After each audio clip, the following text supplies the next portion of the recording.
یہ معاملہ تھا سرکار امام حسن اور سرکار امام حسین امام علی مقام علیہ السلام. ڈنکے کی چوٹ پر بولتا ہوں، بحث کرنا ہے دعوت دو.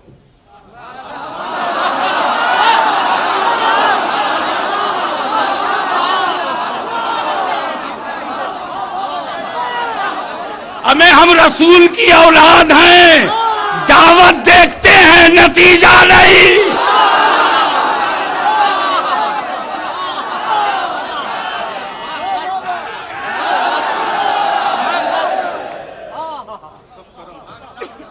وہ بچپنا تھا سرکار امام علی مقام حسین ابن علی اور حسن ابن علی، اور ادھر عبداللہ ابن عمر.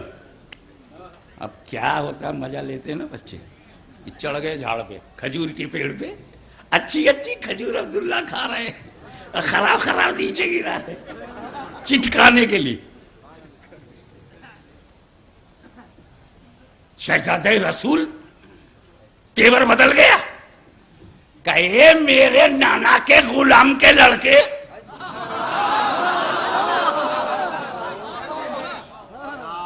لگ گیا. بچہ تھا نا، بچہ چاہے کتنا سچا بات تو لگے گی. بھاگے گئے، ابا آج حسن نے مجھ کو کہا نانا کے غلام کا لڑکا ہے تو. بولے ایسا کہا، لیا سچے نبی کا سچا نواسا، سچے باپ کا سچا بیٹا. جب عمر ابن خطاب نے پوچھا تھا تو عمر نے کیسا آپ نے فرمایا ہے؟ بولے ہاں. کہہ دیا تو کہہ دیا، ہم اپنا بیان تھوڑی بدلتے ہیں.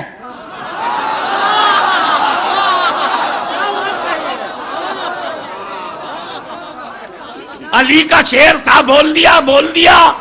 بولے بس یہی لکھ دو. لکھ دیا میرے نانا کے غلام کے لڑکے.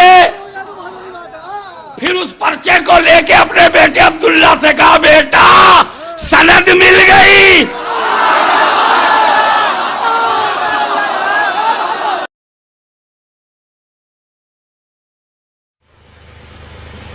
ایمان لانے سے پہلے معلوم ہے حضرت عمر کیا تھے؟ معلوم؟ ہمارے ہاں لکھنؤ کی شائستہ زبان میں جب کسی کو گڑبڑ کہتے ہیں تو بہت برا ہے، بڑا بدماش ہے، بڑا گنڈا ہے، یہ الفاظ نہیں استعمال کرتے. لکھنؤ والے بڑے دھیرے سے لہجے میں کہتے یہ بڑے وہ ہیں، پبلک سمجھ جاتی یہ بڑے وہ. تو یہ ایمان لانے سے پہلے بڑے وہ تھے.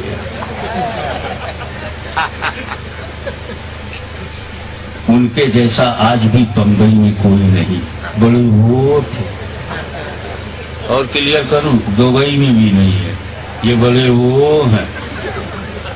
اور صاف کر دوں، عرب کے سب سے بڑے غنڈے کا نام ابو جہل ہے. برابر؟ ابو جہل ہے، وہ بھی ان سے ڈرتا تھا، یہ بڑے وہ ہیں. کعبے کی طرف پیچھ کیے بیٹھے، کفر کی حالت میں ہے تو پیچھ کیے بیٹھے. ایک کعبے کی طرف یا رسول کی جالی کی طرف پیچھ کرنے کی عادت کفری کی حالت میں ہوتی ہے. بہت اچھا. کل وہ کفر کی حالت میں پیٹ کیے ہوئے تھے، آج بھی کچھ لوگ کفر کی حالت میں پیٹ کیے ہوئے، بغیر کلمہ کے کرتے تھے، یہ کلمہ پڑھ کے کرتے. وہ کھلے تھے، یہ چھپا ہے. میں ایک چغل خور بیچ میں آیا، کعبے میں گھسا کا ہے عمر کچھ پتا ہے کیا؟ 39 عرب بکے مسلم. گنتی لے کے آیا، 39 مسلمان ہو گئے. یہ سوچ رہے تھے کہ 10-12 ہوں گے. ہاں 39، جیسے کسی نے زخم پہ نمک ڈال دیا ہو. گوڈا کی بولی میں اگیا بیتال، 16 بار غصے میں آ گئے. اچھا 39 ہو گئے, 39 بس ختم, 39 پہ ختم. اب 40واں نہیں ہونے دوں گا.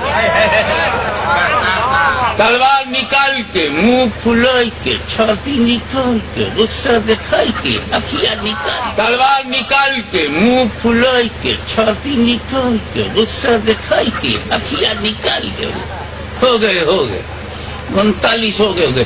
تلوار کو لہرائے, 40واں نہیں ہونے دوں گا. 39 ہو گئے, 40واں نہیں ہونے دوں گا. 39 ہو گئے, 40 نہیں ہونے دوں گا. 40واں نہیں ہونے دوں گا. کیا سمجھے؟ 40واں.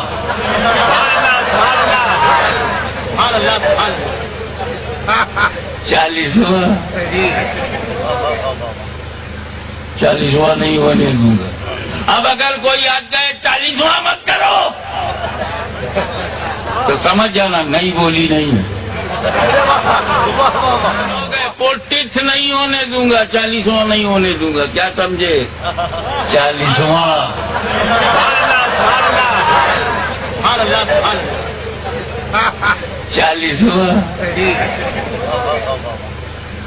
40واں نہیں ہونے دوں گا. اب اگر کوئی آ گئے 40واں مت کرو تو سمجھ جانا نہیں بولی نہیں. ایک بات یہ بتاؤ, جب عمر ابن خطاب نے کہا تھا 40واں نہیں ہونے دوں گا, کس حالت میں تھے؟ کفر کی حالت میں. اسی حالت میں لوگ ایسا بولتے. ایک بات یہ بتاؤ, جب عمر ابن خطاب نے کہا تھا 40واں نہیں ہونے دوں گا, کس حالت میں تھے؟ کفر کی حالت میں. اسی حالت میں لوگ ایسا بولتے.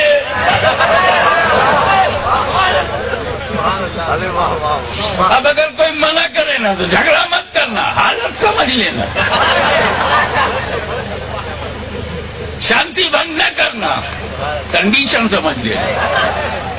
جب سنی مسلمان کو تلوار دکھائی کر کے 40واں نہیں روک پائے, مسواک دکھا کے 40واں روک گئے.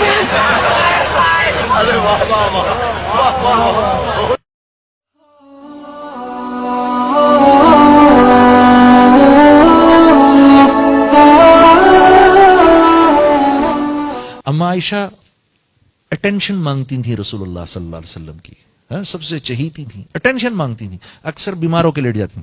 اللہ کے نبی آتے تھے, پوچھے کیا ہوا, تیمارداری کرتے تھے, پوچھتے تھے.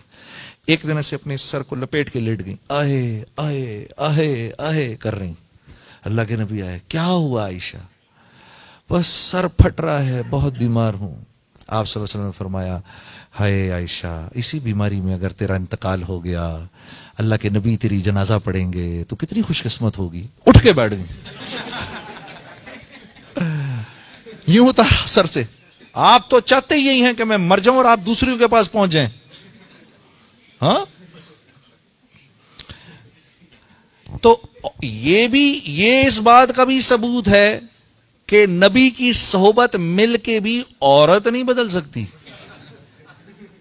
نبی کی صحبت مل کر بھی عورت نہیں بدل سکتی. بھائی اس کو بدلنے کی کوشش نہیں کرنا, یہ ٹیڑھی پسلی کی پیداوار ہے, اس کو زور لگاؤ گے تو کڑک ہو جائے گا.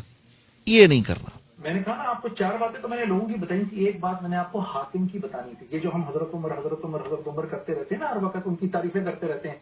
تو اما عائشہ رضی اللہ تعالیٰ نے فرمایا کرتی تھی, عمر کا ذکر اپنی مجالس میں کیا کرو کہ عمر کے تو ذکر سے عدل پھیلتا ہے.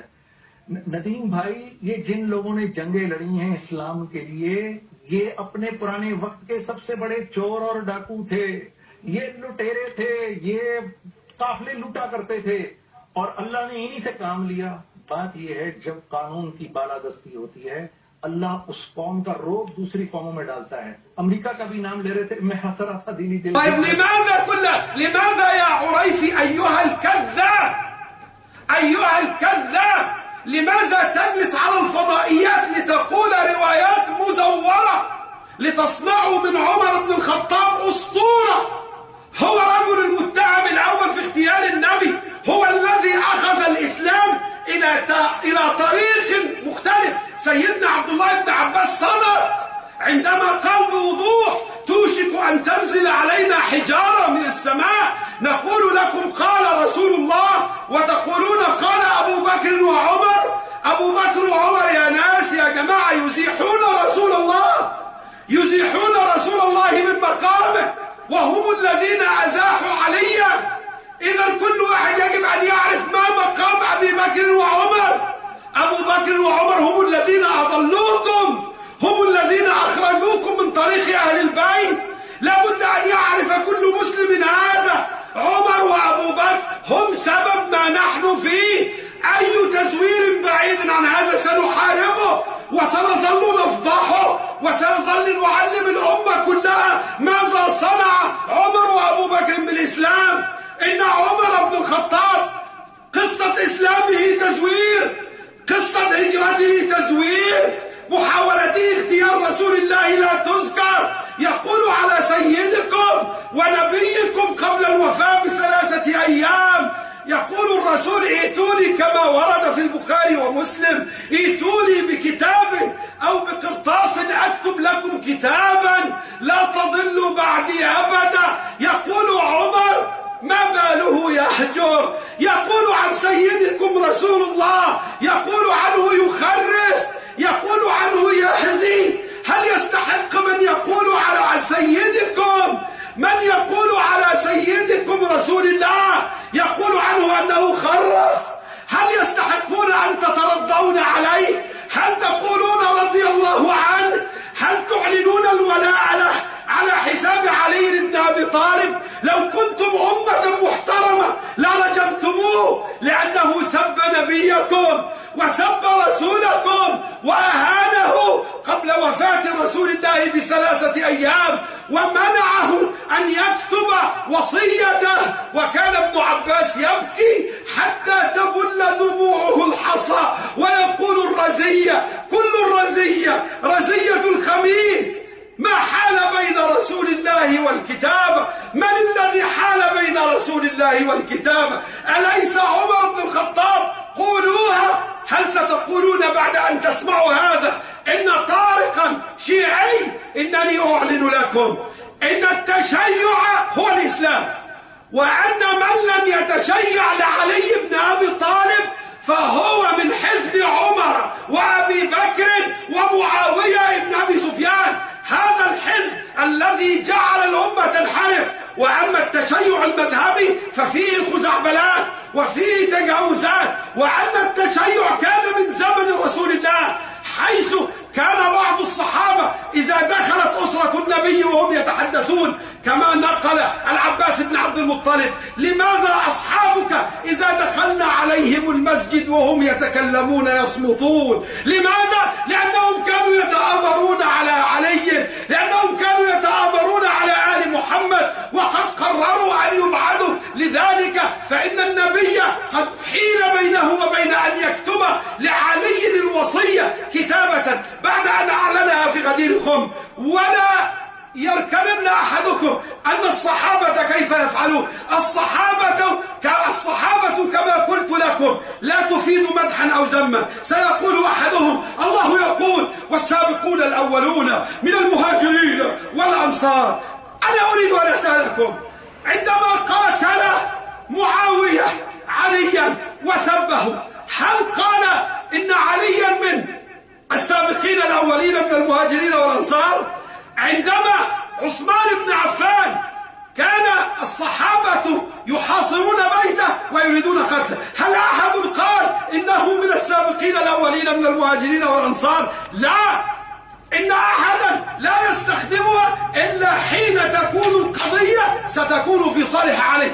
علي يسب فلا يذكر السابقون الأولون، علي يقاتل فلا يقال السابقون الأولون. طب أنا أسألكم يا بتوع السابقين الأولين، لماذا قعد عبد الله بن عمر وهو من المهاجرين؟ ولماذا قعد سعد بن أبي وقاص وهو من المهاجرين؟ ولماذا قعد محمد بن مسلمة؟ لماذا وأسامة بن زيد؟ لماذا وهم المهاجرين والأنصار؟ لماذا لم يدعموا علي بن أبي طالب؟ لماذا وهو من السابقين الأولين ورضي الله عنهم ورضوا عنه؟ يعني علي رضي الله عنه وهو رضي عن الله. طيب لماذا لم يقفوا معه؟ لماذا قالوا لا نقاتل؟ هذه فتنة، لا نقاتل مع أحد. إنكم مزورون، إنكم تاريخ من التزوير. صنعكم الكبار القدامى الذين منعوا كتابة حديث رسول الله بحجة إيه؟ أن حديث رسول الله قد يختلط بالقرآن. هم يضربون القرآن نفسه.